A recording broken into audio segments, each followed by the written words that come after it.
Čau visiem!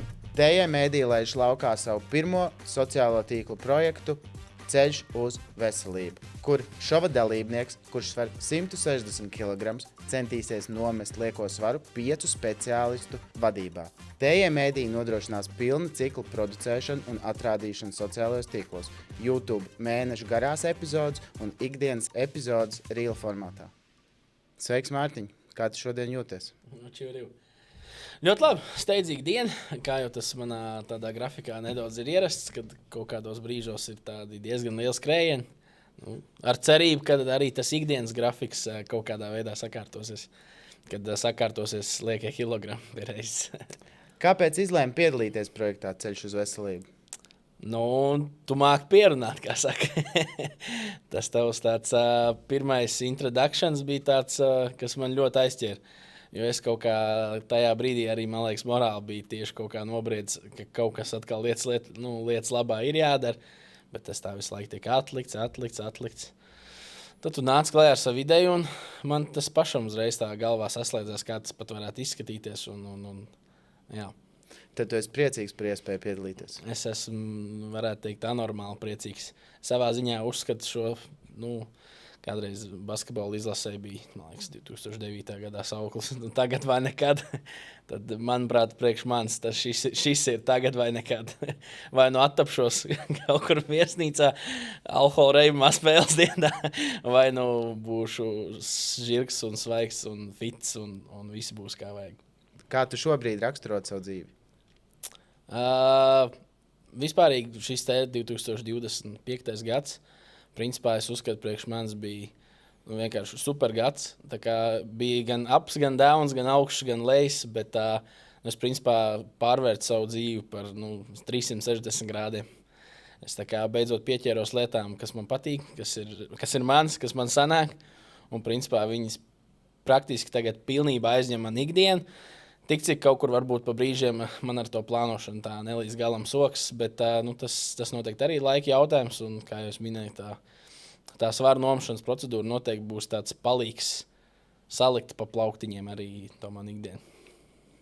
Kāds ir tavs mērķis piedaloties šovā? Mērķis ir bez šaubām, tas galvenais, protams, ir tie kilogrami, tā elīte ir vissvarīgākā. Bet tādas papildus lietas, es saku, kā minētais, tas tāds ikdienas grafiks sakārtošana un tāda, es teiktu, iemīlēt sevi, tā kā cienīt sevi, motivēt pašam sevi, atcerēties, ka, ja ne tu, tad neviens cits tā kā tavā vietā lietas nedarīs. Tas tāds galvenais arī, viens no galvenajiem faktoriem. Kā tu domā, vai tev izdosies sasniegt šo mērķi?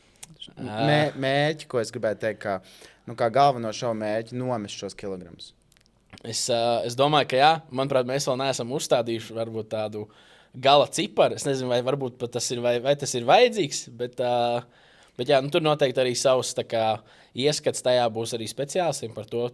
Es pieļauju, ka arī nomest, teiksim, 30 kg mēnesī arī nav līdz galam veselīgi. Tā kā no sērijas tam tur jābūt arī kaut kādam pakāpeniskumam. Jā, piebildīšu, ka mērķis tiks šovā nosprausts speciālistu vadībā, jo es nevaru iebakstīt kaut kur debesīs, cik kilograms būtu veselīgi nomest, tāpēc to procesu vadīs speciālisti, un tad viņi noteiks, cik tad veselīgi un daudz tu vispār drīkst nomest. Tad to es pareizi esmu izkalkulējis. No kā tu šovā baidies visvairāk? Noteikti tas, ka, teiksim, tas no sērijas, tā papildus uzmanība no citiem, kad šis būs tas gadījums, kad es nevarēšu izbraukt ar vienu Facebook video, un tad, tu sazini, vai viņš tur kaut ko dara, vai viņš ņem tai karbonādē tur to sieriņu nost, vai viņš ēd viņu bez sieru, ar sieru. Tā publicitāte no sērijas, ka viss sekos līdzi. Šobrīd ir uzlikt tāda liela ambīcija no sērijas, un tas vienkārši būs jādara. Nebūs varianti. Tā baila ir tā, ka es varētu kaut kur būt vecais es kādā mirklī un kaut kur, nezinu, sabrukt morāli, fiziski vai kā. Noteikti vēl viena tāda svarīga nianses fiziski tieši traumu faktors. Man ir bijuši arī iepriekšējie gadījumi, kurus esmu mēģinājis to svaru nomest, ir jau bijuši antietie gadījumi. Un ir bijuši reiz, kad trauma ietekmē man to gan morāli, ka tas vienkārši kādā brīdī pārtrūks, dabūja kaut kāds cels tur sāp vai kaut kas kaiš. Un tas nospēlēja lielu lomu tajā, ka es vienkārši atmetu ar roku tam jautājumam. Jā, nu tu jau daļai atbildēji uz jautājumu par to, vai nenogursi šova laikā no patstāvīgās daļai uzmanības, bet no kameru klātbūtnes, jo tev būs gan pašam sevi jāfilmē, gan regulāri mēs būsim pie tevis. Vai tas tev negribēsies pamest tikai tāpēc, kad par daudz jau būsi atspoguļojis savu dzīvi kameru priekšā? Es domāju, ka nē. Nu, tādā ziņā manī vienmēr ir sēdējis iekšā tas kaut kāds, nezinu, šaumenīts. Ka, es kameru priekšā nejūtos tādā ziņā slikti. Tagad esmu iemācījies, kā saka, komentējot, strādāt ar balsi. Tik cik tagad vizuālais tēls ir jāuzlabo. Es reāli tā šobrīd varētu tikai radio strādāt. Kā saka. Tas tāds joks no sērijas, kad radio cilvēki parasti ir tādi sērijas nelīdz galam skaisti. Bet ne jau vairs mūsdienās tagad arī tādi gadījumi tiek ierakstīti video formātā. Kā tu domā, vēl nezinot, ko tad speciālisti tev ieteiks, kā tu domā, kā izskatīsies tā ikdiena? Tīri uzturu ziņā, kas mainīsies no taviem līdzinējiem ieradumiem un arī fiziskajās aktivitātēs. Tīri tā kā iztēlojoties, kā tas varētu būt, bet vēl nezinot. Kā tu domā, kā izskatīsies tavu ikdienu? Ņemot vērā to, ka es šobrīd arī pats tā esmu noskaņojis un pieņems lēmumu, ka pirmajā mēnesī es sev griezīšu nost maksimums, cik vien es spēju sev nogriezt. Tad, kas notiks pēc tam, to mēs skatīsim. Tad man būs jācīnās jau ar saviem dēmoniem noteikti. Jo es domāju, ka tā latiņa, ko šobrīd esmu uzlicis, ir mēnesis, ir vienkārši pilnīgi jauns viss pasākums, kaut kāda pilnībā klausīšu, jebkuru speciālistu noraidījums no sērijas. Un fiziskās aktivitātes, domāju, arī būs faktors, kas ļoti mainīsies, jo šobrīd kaut kādos brīžos tā ikdienas steigā tā fiziskā aktivitāte ir ļoti maz kaut kādos nogriežņos. Jā, noteikti. Ja šova laikā izvirzot savu veselību kā prioritāti, es domāju, tad arī daudz kas sakārtosies tādā izpratnē, ka, ja tu liec savu veselību kā prioritāti, tad pārējās lietas ir sekundāras. Arī, ja tur ir, nezinu, čomi aicina uz aliņu. Kas līdz šim tev traucēja jau iepriekš mainīties un sākt dzīvot veselīgi? Domāju, ka principā viena atbilde uz šo ir, un tā ir es pats sev to traucēju. Es vienkārši, tie mēģinājumi, es saku, ir bijuši varbūt tādi spilgtāki, man palikuši prātā kādi 3. Man tādā ziņā ir, es šo projektu nolieku arī sev tā, ka kaut kādā veidā aiz cieņas pret tiem cilvēkiem, kas pirms tam tika iesaistīti jau manā kaut kādā tieviešanas procedūrā. Teiksim, augstskolas pirmajos gados tas, piemēram, bija uzturs speciālists, kur man, finansēja, radi ģimene, ja, kur es gāju aktīvi. Un tur jau kaut ko jau es tā kā iemācījos no tās teorētiskās sadaļas par to, kā man būtu jāēd, kas man būtu jāēd, ko es nedrīkst ēst, un ko darīt, ja man nenormāli gribas ēst kaut ko citu. Un pēc tam ir bijuši mēģinājumi ar tieši treneriem, kā fitness treneriem. Izpilgs piemērs Edgars Grīnbergs, domājams un cerams arī viņš redzēs un skatīsies šo visu pasākumu, sekos līdzi. Ar viņu arī ir bijuši 2 piegājieni tādi tiešām, manuprāt, labi piemēri. Pirmais ir īpaši, kad bija arī uzturs klāt. Viņš bija kā mans uztur arī speciālists. Un tas viss toreiz gāja ļoti labi, manuprāt, bet tas bija tas gadījums, kad es kaut kur pa vidam pārvācos no Rīgas uz Anguru. Es neatceros, vai tas bija ar Covid saistībā. Bija tā pārvākšanās, kaut kur varbūt arī jau bija Covid figurē, bet toreiz arī viss gāja tā uz urā jau tur -13 pa aptuveni 2 mēnešiem. Arī tieši, man liekas, šis tāds ziemas laiks bija, kaut kāda jaunā gada apņemšanās no sērijas vai kā. Bet dabūju ceļu traumu. Un tas viss, pēc tās traumas es vienkārši nesavācos. Es savā veidā vienkārši, kā tas anglists būtu, sāku gauštot savu treneru un galveno palīgu. Nesazinājos vairs tā, un tā tas vienkārši noplaka. Un pēc tam mums bija vēl viens mēģinājums, kas toreiz bija tīri ar treniņiem, kā tādiem, pie viņa ejot individuāli darboties.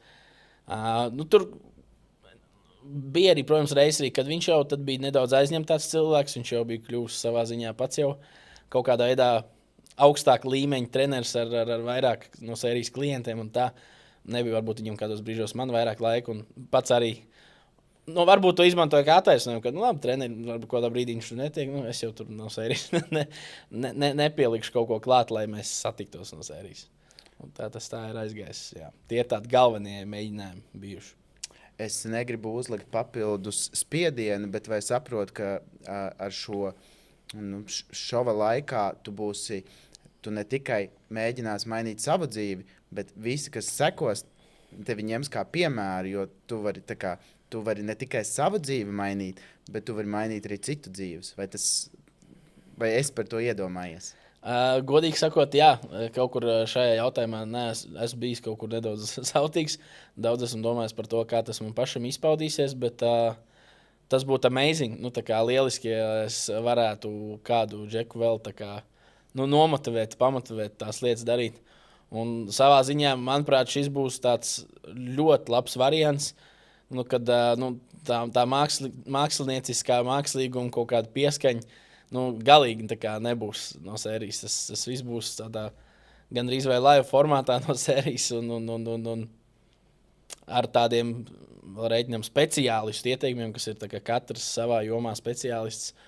Tad varēs redzēt. Tas ir tas, ko es gribu jau pirmajā mēnesī parādīt. Kā tas ir, ka tu tiešām pildi tos norādījumus un viss ir kā nāks.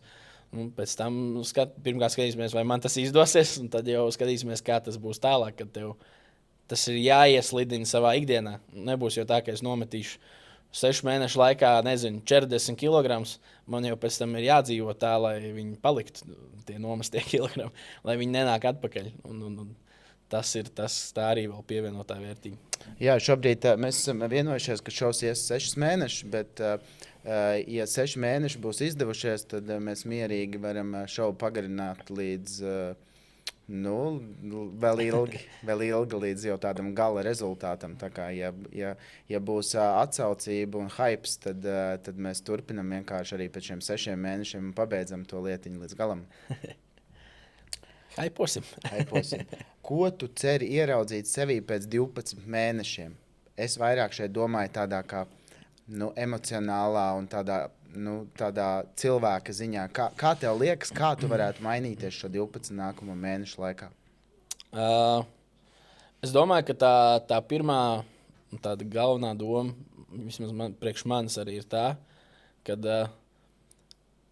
kaut kādā veidā ka es neesmu nekad vēl tā līdz galam saņēmies tādā tiešām svarīgā jautājumā, jo tas svars, tas tavs ārējais izskats, tas ir tavs dzīves ikdienas komforts, tas ir, principā super svarīgākā lieta, kas, varētu būt tieši tavu veselību, tavs, šī gadījumā liekais svars, kad man tas liekas kaut kur nedaudz savā ziņā bērnišķīgi, kaut kāds, varbūt vēl esmu kaut kādā sērijas, nezinu, neesmu pieaudzis līdz galam vai kā, jo man tas tā kā ļoti savā veidā triggero. Tāpēc, manuprāt, arī svarīgi nianses šādā procesā būs, teiksim, terapeiti iesaist kā psihologi, jo tas arī ir tāds jautājums, pie kuras es daudz domājis, kad man iespējams vajadzētu dzīvē terapeitu, un es arī pats esmu jau vairākas reizes pārliecinājies par to arī no citiem cilvēkiem dzirdot. Tas nav tā, ka tā slimi cilvēki iet pie psihologa vai terapeita. Manuprāt, jebkurš pilnīgi arī emocionāli, fiziski vesels cilvēks, arī viņam noderētu iet pie psihologa, reizi nedēļā aprunāties, saprast, vienkārši cilvēks no malas, kurš tev palīdz kaut kādā veidā salikt pa plauktiņiem.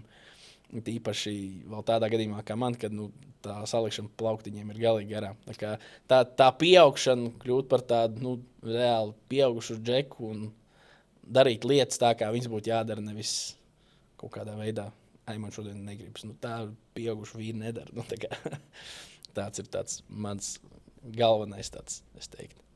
Jā, vai vari apsolīt skatītājiem, kad ja ēdīsi mazo snikerīti vai tviksiņu, tad tas būs uzfilmēts, nevis paslaucīts video zem miskastītā iemests un neviens nekad neredzēs? Protams, uzzinot par šo, kad šis mums viss notiks pasākums, es par to daudz piedomāju. Kā tas strādās? Man tagad būs iespējas no sejas, es tur vakarā sēžu, jā, mājās, neviena nav, kameras nav, nekas nav. Tur kaut kur aliņš augsts stāv vai snikerīts, jā, vai tur Oreo tāfelīt vai saldējums, vienalga. tā tas nedrīkst būt. Nu, ja tas tā būs, tad pat ja es to uzreiz neatklāšu, tad es esmu tas cilvēks, kas nenoturēsies. Es pēc dienas vai divām pēkšņi, es tur to saldējumu tur iekapāju veselu kastu, vienkārši nevarēju noturēties. Es tā kā sev nepieļauju tādu variantu, ka es kaut ko noslēpiņu. Tas varbūt atklājas, varbūt nedaudz vēlāk, bet tas šobrīd arī jau tādā varbūtības, es tā kā stāstu, es zinu sevi, un tad tie ir tie mazie dēmoni, tie vēlniņi, kas nāks, man ar viņiem būs jātiek galā. Tas ir pilnīgi iespējams, es sākumā ar viņiem netīšu galā, un varbūt es viņiem tikšu vēlāk galā. Bet, jāskatās visu laiku, ir man pašam jāatgādina sev no sērijas, nezinu, mājās pie sienas jāpaliek tāfeli, kaut kāda ar uzrakstu, kaut kādu motivējošu, Kobe Bryants kaut kur jāuzliek, kaut kādu viņa kaut kāds sakāmais, nedrīkst šo laist garām, kā jūs teicat, tagad vai nekad pasākums. Vai varbūt nevajag pirkt šīs šokolādītes un aliņu, lai ir vieglāk izdzīvot dienu? Tas varētu būt kaut kas. Es apsolu šobrīd neko vairs neēst tik mājās no sērijas. Mēs pēc tam varam veselu veltīt veselu video kontentu tam, kad es izvācu ārā visu lieko no mājām un piefiksēju kaut kādas vietiņas, kur varbūt pēc tam tiks noslēpts kaut kas no sērijas. Katrā ziņā, nē. Tas šobrīd joku formātā. Es jau nezinu, es būšu vienā brīdī tik izmis, ka es sākšu tiešām pakluso kaut kur stiept kaut ko. Bet manuprāt, tādā līmenī, kā mēs šobrīd esam sagatavojušies tam projektam kā tādam, nebūs vietas tādām kaut kādām neģēlībām. Viņas diezgan ātri nāks gaismā, ja viņas būs. Un tad strādāsim ar viņiem. Jā, es domāju, ka mēs esam sagatavojušies diezgan nopietni atspoguļot šo visu dažādos formātos. Un kad man šķiet, ka būs izcils seriāls par Mārtiņa tievēršanas ceļu.